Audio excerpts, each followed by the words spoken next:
Na manhã do dia seguinte, meu avô e meu pai foram até o local e encontraram marcas no chão que não conseguiram identificar do que era. Não era pegadas de homem, muito menos de um animal que conhecessem. Assim dizia meu pai. Aquilo era como mãos humanas, mas com dedos muito compridos e com marcas de garras na ponta. Mas essa história não terminou por aqui. As visitas continuaram nas semanas seguintes, sempre em noites de lua cheia ou próximas disso.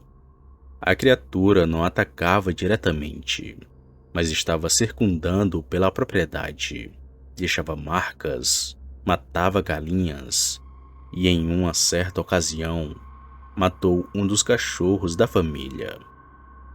Contava meu avô que, numa certa manhã, eles haviam encontrado o sultão, a uns 100 metros da casa. Ele estava aberto ao meio. Era como se algo tivesse rasgado seu peito com garras poderosas. Uma criatura totalmente impiedosa. A essas alturas, Sam, as crianças já não dormiam direito. A minha avó rezava constantemente, e meu avô passava as noites em vigília, com a espingarda no colo. A situação começou a afetar a todos, mas eles não tinham para onde ir. Aquela terra era tudo o que eles possuíam. Era ali ou nada. O meu avô consultou alguns amigos, mas a maioria achou que se tratava de algum animal selvagem, ou mesmo fosse um ladrão, tentando assustar a família. Alguns riram quando ele mencionou os olhos vermelhos e o tamanho da criatura que viu, e poucos o levaram a sério. Achavam que ele estava mentindo ou contando história para boi dormir. Porém, Sam, um velho colono de origem alemã, foi o único que demonstrou real preocupação. Quando ouviu seu relato, fez o sinal da cruz e murmurou algo em alemão. É um lobisomem, ele disse finalmente, para a incredulidade do meu avô. Ele explicou que nas lendas de sua terra natal, essas criaturas eram homens amaldiçoados, que se transformavam em bestas durante a lua cheia. E aqui no Brasil, dizia ele, que a lenda havia se adaptado, mas que a essência era a mesma. Uma criatura meio homem, meio lobo, que vagava à noite em busca de presas. Meu avô era um homem prático, Sam. Não acreditava em superstições. Mas após semanas de terror, e além de ver aquela coisa, começou a considerar todas as possibilidades. O colono lhe deu um crucifixo de prata e disse que deveria proteger especialmente as crianças não batizadas, pois essas eram as presas favoritas dessas criaturas, vindas diretamente do inferno. E foi nesse momento que meu avô lembrou. O pequeno Carlos, de apenas 8 meses, ainda não havia sido batizado. A igreja mais próxima ficava a quase 2 horas de viagem, e com o trabalho da roça, haviam adiado o batismo para quando a criança completasse 1 ano de vida. Porém, quando resolveram batizá-lo, já era tarde demais. A noite que marcou a nossa família aconteceu em junho de 1975. A lua estava bem cheia e uma neblina densa cobria a propriedade, reduzindo a visibilidade a poucos metros. O meu avô havia reforçado as portas e janelas com tábuas extras. Todos estavam reunidos na sala, exceto o pequeno Carlos, que dormia no quarto dos fundos, junto com minha avó, onde ele ficava mais protegido do frio e do barulho. Por volta das 10 horas da noite, todos ouviram aqueles uivos, que estavam mais próximos desta vez, mais intensos e muito sombrios. Os cachorros que restavam estavam em pânico, tentando entrar a todo custo. O meu avô pegou a sua espingarda e mandou que todos fossem para a sala. Depois disso, ele foi até a cozinha, saiu na varanda e ficou olhando ao redor, tentando proteger a sua família, até que de repente os uivos pararam. O silêncio que se seguiu foi ainda mais assustador. Durante vários minutos, nada aconteceu.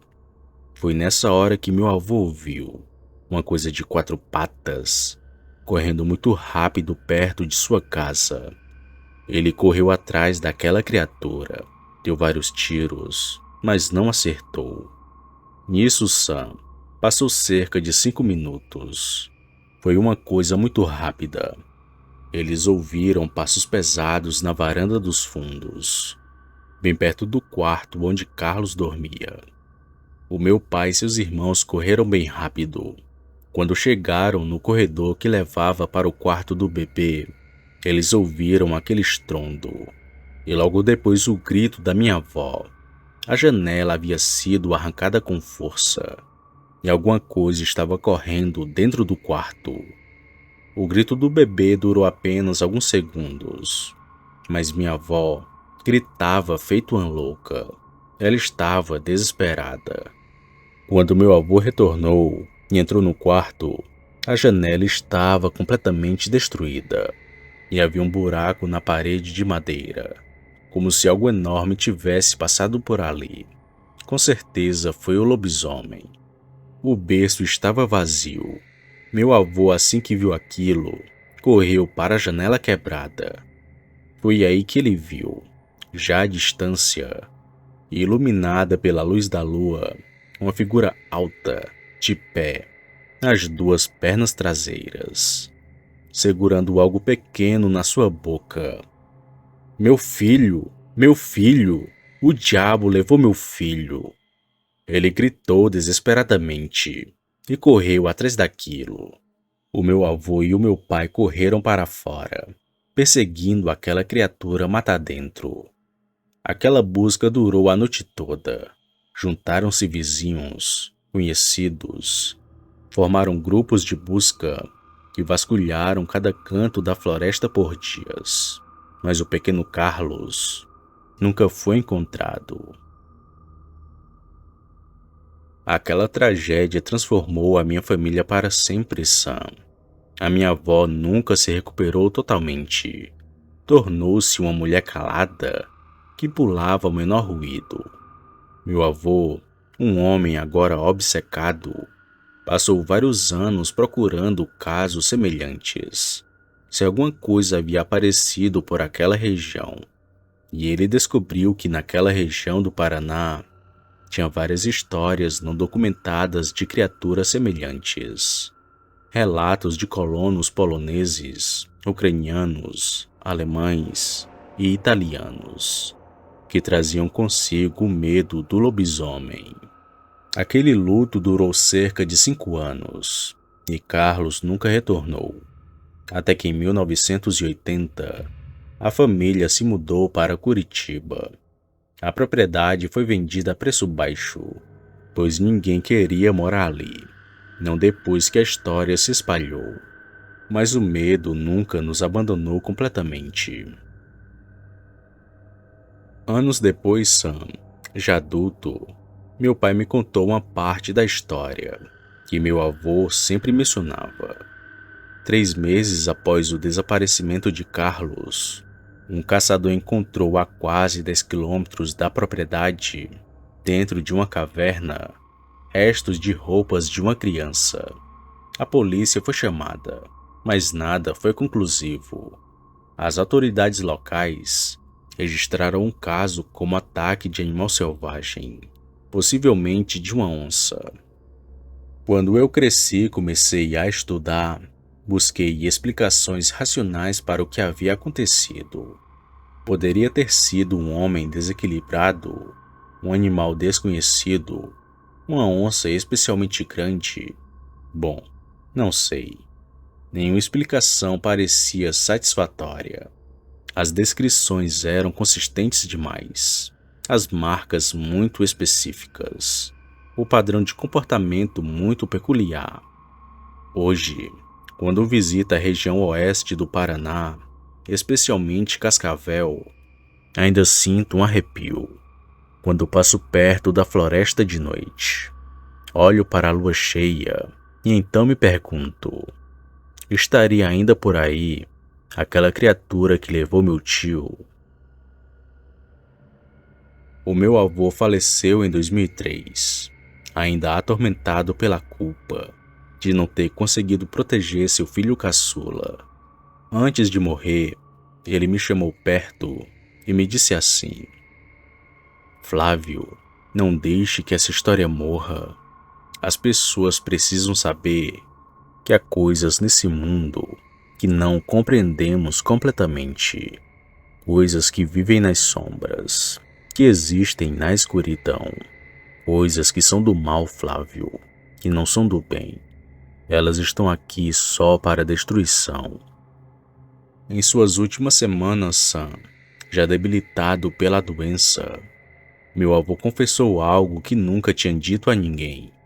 Na noite anterior ao desaparecimento de Carlos, ele sonhou com um homem de aparência estranha, que lhe dizia assim: amanhã virei buscar o que me pertence. Esse homem no sonho tinha os olhos vermelhos. Em 2015, Sam, retornei à antiga propriedade da minha família. O local está abandonado. A casa não existe mais. Não tem mais nada. Apenas uma mata densa, que tive que abrir no facão. Os novos donos não construíram nada ainda. Até hoje, lá não tem nada, Sam. Apenas aquela mata.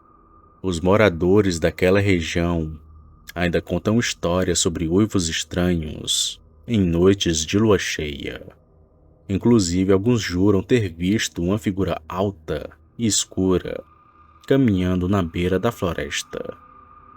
Eu não sei o que atacou a minha família naquela noite, Sam, em junho de 1975, ou se eram duas criaturas, já que quando contei esse relato para amigos, eles disseram que naquela noite alguma coisa chamou a atenção do meu avô, enquanto outra invadiu o quarto de Carlos.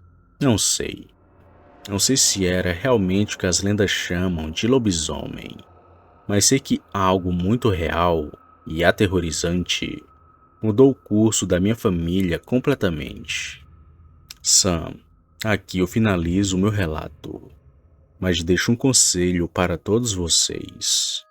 Se numa noite de lua cheia vocês ouvirem um uivo ou escutar algo correndo perto de suas casas, não saiam, nem para ver o que é. Tranquem bem suas portas e protejam as crianças. E espere a noite passar, pois a coisa que está lá fora, com certeza não é desse mundo. É uma coisa do mal que quer pegar você.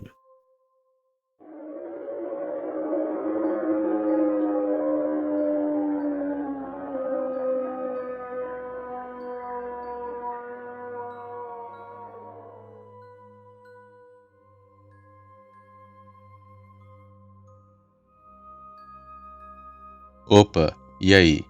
Se você chegou até aqui, significa que gostou do vídeo, ou que me aturou por longos minutos. Mas se tiver gostado, lhe convido a se inscrever no canal.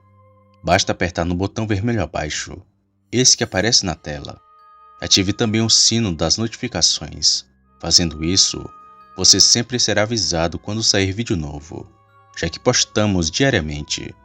Deixe o like para fortalecer o canal e compartilhe o vídeo para que outras pessoas vejam e assistam. Fazendo isso, vocês não só estarão ajudando o canal, mas também a mim. E se fez isso, muito obrigado. Me despeço de todos e vou ficando por aqui. Fiquem com Deus e até a próxima.